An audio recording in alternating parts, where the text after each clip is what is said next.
how to get Peacock TV in the UK.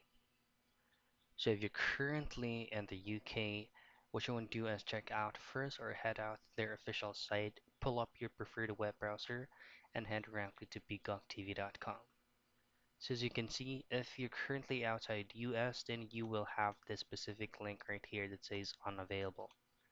You should also see these prompts right here that for US customers, your device must be physically located in the US to stream.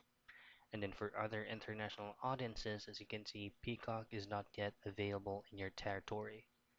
So for you to be able to have access still on Peacock TV while you are outside the US, then what I can recommend you to do is, of course, to use any VPN reliable.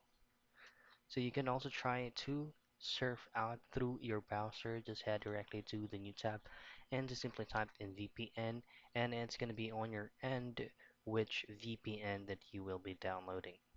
So it's very easy. Once you have downloaded any reliable VPN on your end, just simply change your current address or your region inside anywhere in the US.